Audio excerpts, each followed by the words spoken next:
Hello everyone, I'm Cassandra and welcome to Cinderella Phenomenon. Um, yeah, I backed this up and Kickstarter like a year ago and now is when I finally start the game. Kinda late to the party, I apologize. But yes, you are this girl, I can't, Lucette? I can't pronounce the name, I'm so sorry. But you're her and you got a new family because of war and the kingdom, so let's start. Mm, no. No. I already saw the tutorial. Once upon a time, in a kingdom far, far away, there were two crystals. Okay. One was the crystal, Lucius, protected by the ruler of fairies. The other was crystal, Tenebrarium, which was watched over by the high leader of the witches. So Lucius was sustained by love, happiness, and joy. Tenebran by fear, anger, and hatred. The fairies and witches lived in harmony with the humans of the kingdom. They regulated the powers of crystals in order to maintain balance between darkness and light. For there could be no joy without sadness, no courage without fear. The kingdom was at peace for a time. Then one day, a traveling bard decided to write stories, tales of the magic and wonders of the kingdom.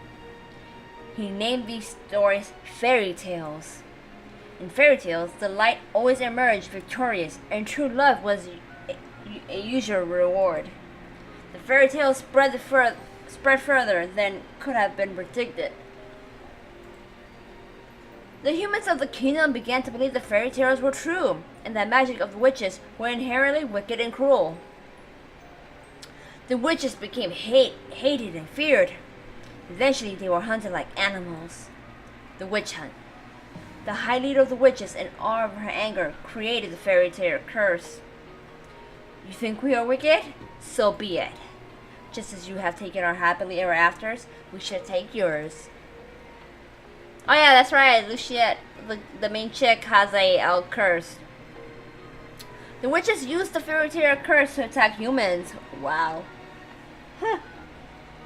Indiscriminately, ultimately throwing the kingdom into chaos and darkness. The ruler of the fairies, the Lucius Bearer, sought to regain peace, but the witches were blinded by their hatred for humans, who were responsible for the witch genocide. A terrible war, the Great War, began. Eventually, the Tenebrarium Bearer, the high leader of the witches, was finally defeated.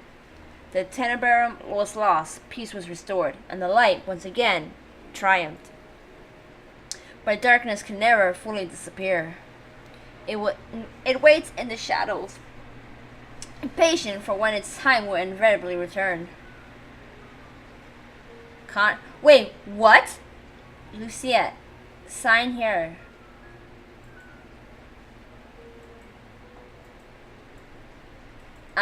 Okay, contract. Oh snap! Prologue, Ice Princess. My name is Cinderella Breton, daughter of King Genera Breton III. I am the crown princess of the kingdom of Angielle. At least, that was who I used to be. But that was before yesterday, when I became a victim of the infamous Fairytale Curse.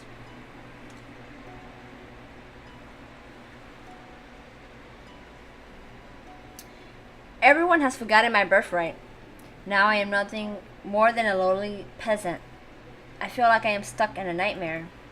But no, this is my reality now. I still have no idea what I must do to break the curse. I close my eyes and remember that day. It has started out like any other day. Have you heard? Another person was cursed. I'm on the way to the dining hall for breakfast when I stop and listen to the sound of hushed voices.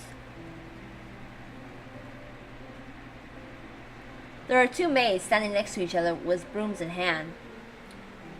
These two are slacking off again.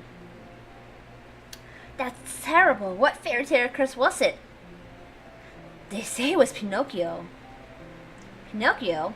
The fairy tale with the lion boy whose nose grows longer? That's awful. You know, more and more people have been getting cursed lately. You think those wicked witches are up to something again? I thought the Fairytale Curses would stop after you-know-who was defeated. You two were hired to work, not talk. Well, sorry, Your Highness. As can only be expected from the likes of them. Another Fairytale Curse. The Fairytale Curse started spreading even before the Great War began. I do not have much interest in its effects, even now. After all, most humans probably deserve to get cursed. The victims are weak. Angielle would be better off without the dead weight. If it were up to Mother, the cursed would have been banished from Angielle the instant they fell prey to it. But Mother is not here anymore, and she will not come back, ever. Princess, the King and Queen are waiting in the dining hall. I am on my way. The King, Ophelia, and Rod are all present in the dining hall. Someone is conspicuously missing, but I ignore their absence. This is King Gennaro, my father. Good morning, Lucette. Good morning, Your Majesty. Good morning, Lucette.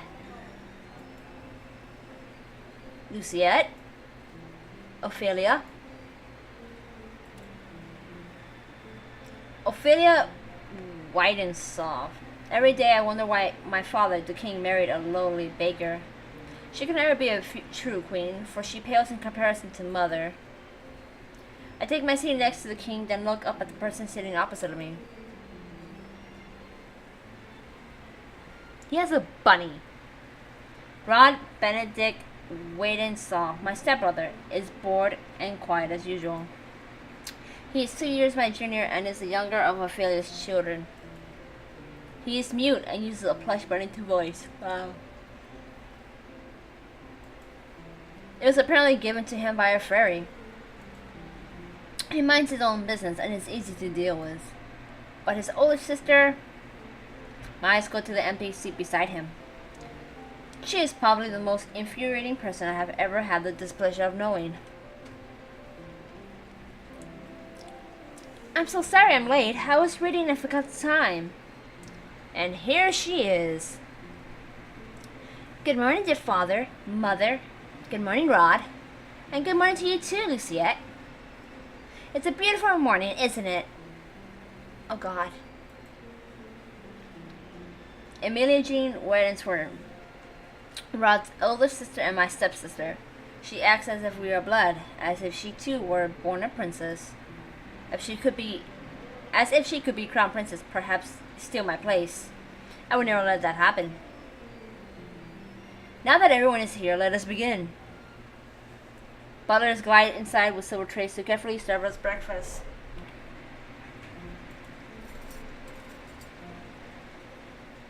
So, Emilia Jean, you were reading the fairy tale books that the king brought to you. Oh yes, there are so many, and they are so wonderful. Thank you so much, Father. I'm happy that you like them. I love them. It's just so strange that the library didn't have any of them to begin with. That is because Mother hated them. She had all the books burned. But why? There are such charming stories. Fairy tales misled humans into believing they can have things they do not deserve. Fame, riches, love, happily ever afters. And when their wishes do not come to fruition, exactly as they want them to, the humans blame the witches for granting them in the first place. What are you implying about the witches, Lucette? The atmosphere shifts, the air in the room is growing heavy. I continue to eat. Perhaps witches are not responsible for the evil in this world. Perhaps humans are the cause of their own downfall. Have you any idea what you're talking about, child? Witches have caused nothing but pain and suffering to this kingdom. Even now they still spread the fairy tale curse to our innocent subjects. The truth is, I know very little about the time the witches had free reign over Angielle. I was very young then, and Mother forbade me to leave the palace, sometimes even my room. I know nothing of the people's supposed pain and suffering. Mother kept me away from everyone, and so I cannot bring myself to care. How do you know the curse are innocent? Our people have been toiling day and night to rebuild Angielle after the Great War. Our people are the Kingdom Foundation, and I am endlessly grateful for determination and resolve. Every day I wonder what your mother taught you about. Leave Mother out of this. Dear, please. Lucette, darling, your father didn't mean to. I am not one of your children, Ophelia. I do not need your sympathy.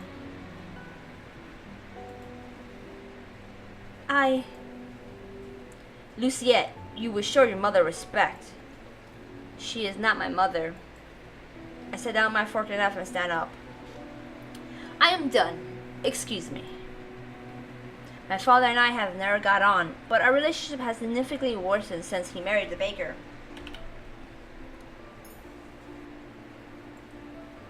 My father, the king. It has been 17 years and I have never felt any love from him. He treats Imogen and Rod, who only entered our life 1 year ago, like his own children. Better than he has ever treated me. This has been my life ever since Mother passed away 4 years ago. Mother was the only one that was there for me when no one else was. If it wasn't for the accident during the Great War, she would still be here. Why the sour face so early in the morning, Princess? Oh snap, who are you? Let me guess. It's the king, the queen, or Princess Imogen. Or is it all of them? I ignore his question. Fritz, what are you doing here so early? I'm running some errands for my father. Fitzgerald Aidan Leverton, son of the highest knight of the Order of Cardia. His father, Sir Alcaster, has served the royal family for many years. Sir Alcaster is one of the king's most trusted advisors. 3 years ago, Fritz was assigned the honor of becoming my personal knight. His presence is the only company I can tolerate nowadays. You should wait in the throne room then. Thank you. Princess? Yes? You know I haven't seen you smile once since I met you. Why is that of any importance? Still, I do hope to see you smile one day, Princess. Well, I won't take up more of your time. I'll see you at 10. 10? Don't tell me you've forgotten. Forgotten what? You're going to town today, remember? I deflate as the realization dawns upon me. It has been 2 days since the king issued the order. Lucette, I would like you to accompany Imogen on her way home on one of her town outings. Surely you could send maids with her instead. I would not have requested you to accompany her if I was going to send her with maids. I want you to make an effort to get along with your sister. Stepsister. She is your sister and you would treat her and Rod as if they were of your blood. 2 days from now, you are going to accompany Imogen outside. It has been 4 years since you last left the palace. Ever since then, you have locked yourself away. You barely leave your room. Angielle wasn't in the grip of war back then, but now the kingdom is safe and back to its former glory. I want you to see how beautiful Angielle really is. Lucette, a princess must know her kingdom. Go with Imogen and she will show you the town that you only ever see through your window. Is that an order?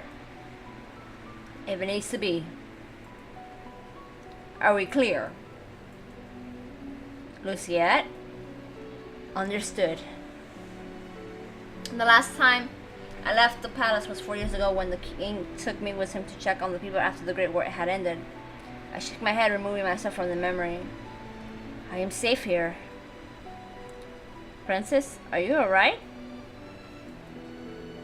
It won't be that bad. The townsfolk are good people. How can you be so sure? Times have changed, people will change. That is precisely the problem. Mother never changed. Mother loved me until the end. Sometimes change is for the better, Princess. I think you'll see that today. If you excuse me, I shall see you later.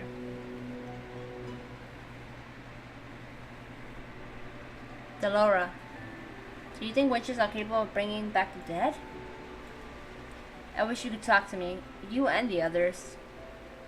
My dogs are my only friends. They're the only ones I can trust. Unlike humans, they would never betray me. Dolls, just like Name was the one thing you must recall.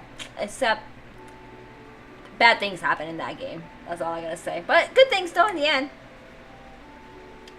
They would never hurt me. They would always be there for me. The moment I saw Delora, I knew she was special. She was different, so elegant and realistic. It was almost as she was breathing. She was a gift from the king on my 17th birthday. I only started receiving dolls from him when Mother passed away. Mother does not believe in birthday celebrations, but every year at midnight a letter would appear under my door. It would contain instructions leading me through the palace on an adventure to a room filled with gifts, cakes, and sweets. A child's dream.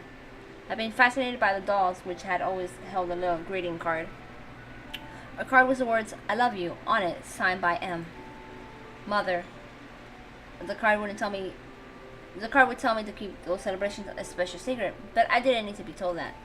Mother always found a way to show me she still cared. In her own way. The secret celebrations had stopped as soon as she had disappeared. Yes? Excuse me, Your Highness. The king has requested your presence. This better not be another lecture. Tell him I'm on my way. I will see you later, Delora.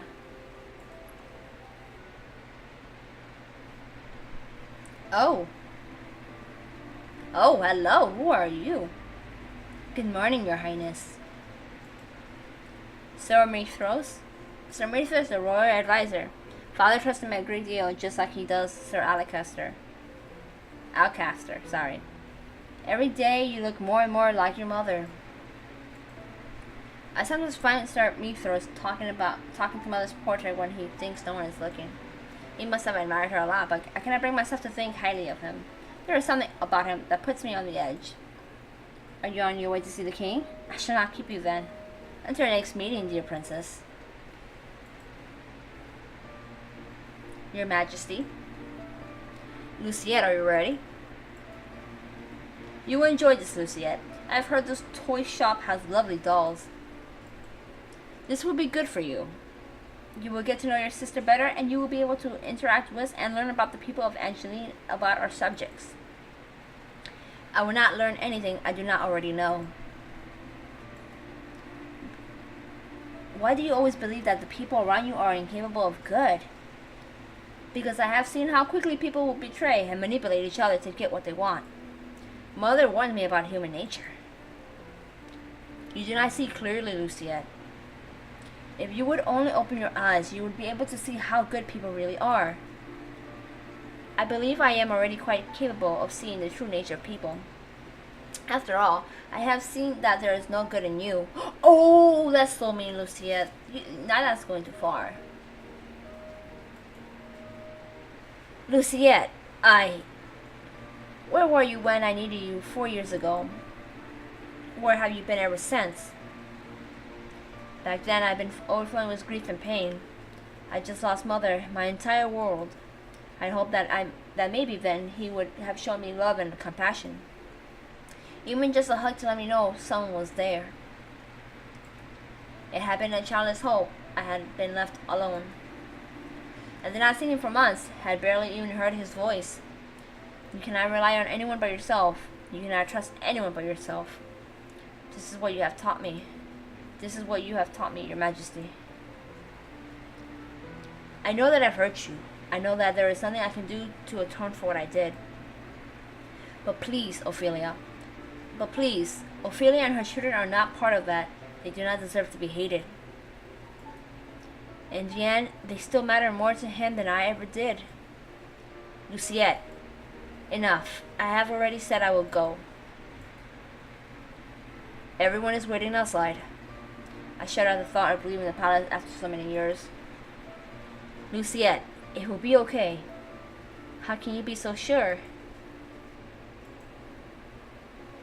Thank you for agreeing to accompany Emily Jean. I will not disobey an order from the king. Excuse me.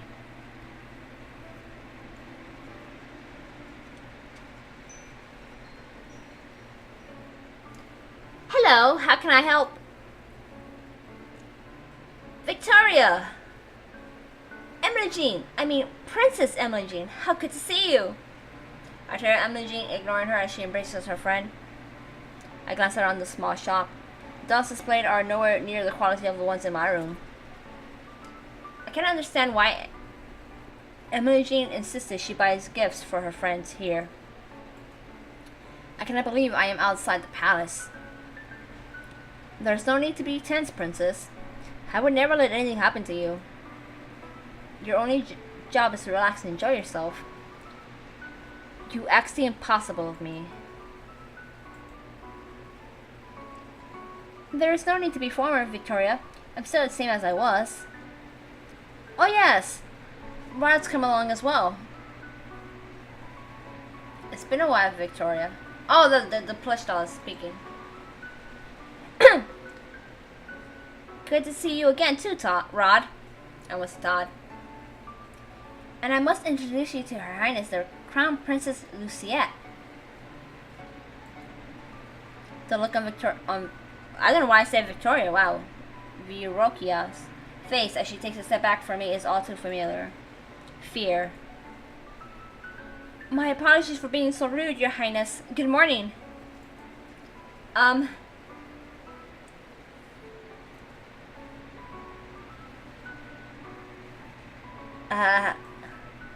This is Sir Fitzgerald, Sir Alcaster's son. It's a pleasure to meet you, my lady. Oh, you're Sir Fitzgerald? You really are as handsome as Emily Jean described in her letters. I'm sorry? Please do not mind her, Sir Fitzgerald. I'm sorry, Emily Jean. This is one hot mess. Right. Awkward. So, what brings you all the way here? Oh, I'm here to get some toys. Gifts for some new friends. Toys from here. Are you sure? Of course I am. I cross my arms. I would prefer we finish this errand as quickly as possible. Yes, of course. I'm sorry, Your Highness. Princess, I can barely breathe in here. I just want to go back to the palace.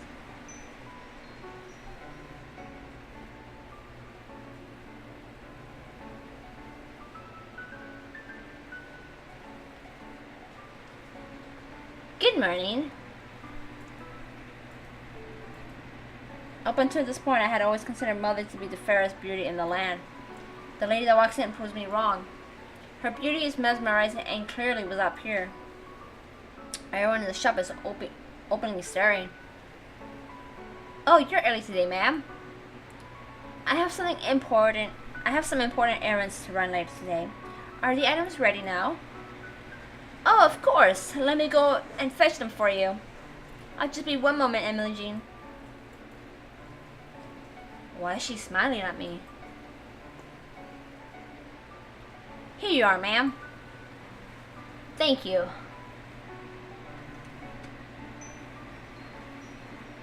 That lady was beautiful. Right? Any girl standing next to her becomes hopelessly ugly by comparison. Who is she? She's new around town. Some say that she's a fairy. A fairy? Fairies had saved Angeline from the witches 4 years ago. Everyone considers them our saviors. And yet, the fairies are still unable to stop the Fairytale Curse from spreading. Here you go. Thank you so much. No, thank you, Virokia. I'm butchering the names, I'm so sorry. I'm gonna call her Victoria, I'm so sorry. I hope to drop by again soon. Good. I look forward to seeing you again. I hope to see you again soon as well, Rod. Likewise. Leaving the palace was a bad idea. Where I'm out, I am the center of attention. Some townsfolk point and stare at me. Most, however, make a point of avoiding me. Like I am the plague. There are some spiteful stares, but thankfully none are nearly as intense as they were 4 years ago. I'm sure the townsfolk are only surprised to see you again after so many years. Right. Fritz and Rod lag behind us, which leaves only Emily Jean walking beside me. I cannot decide which is worse, the starring or her company. Oh, Lucette, look, a street performance. It's been so long since I last watched one. Street performance?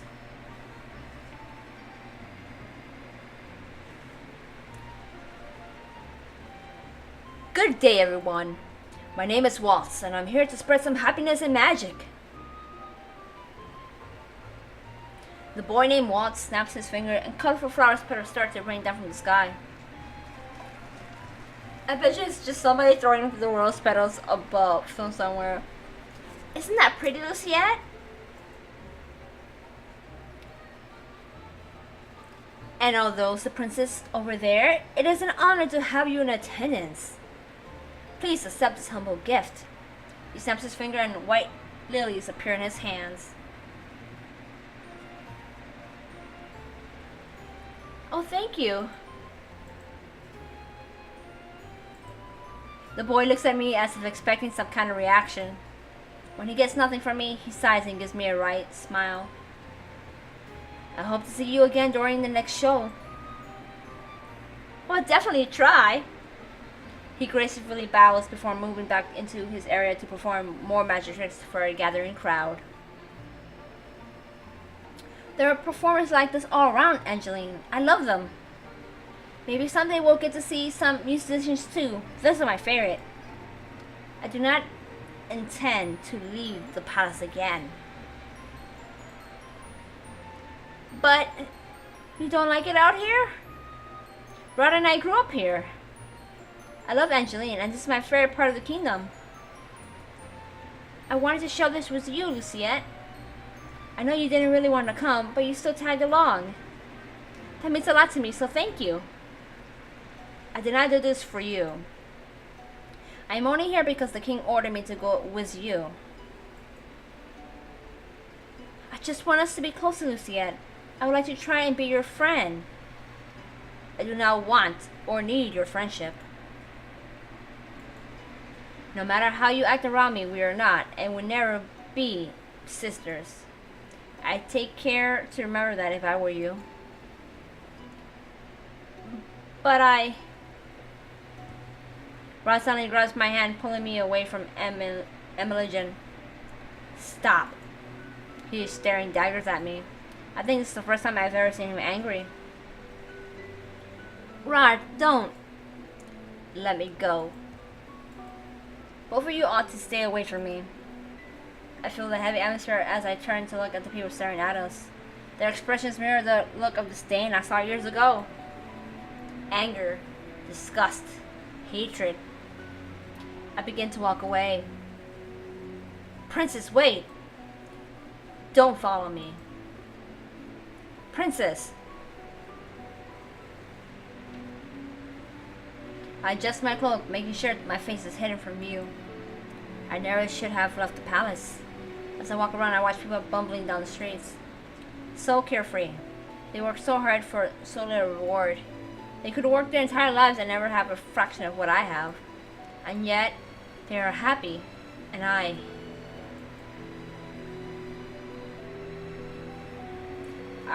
heard Anna's lost her job at the palace. It's true. Crown Princess Lucette made sure the poor girl was fired. I stopped in my tracks and mentioned my name. Not again. Anise? Was that the name of the one maid that tore Dolores' dress? If so, my decision to fire her was justified. A palace maid cannot be clumsy. Why would I tolerate poor performance?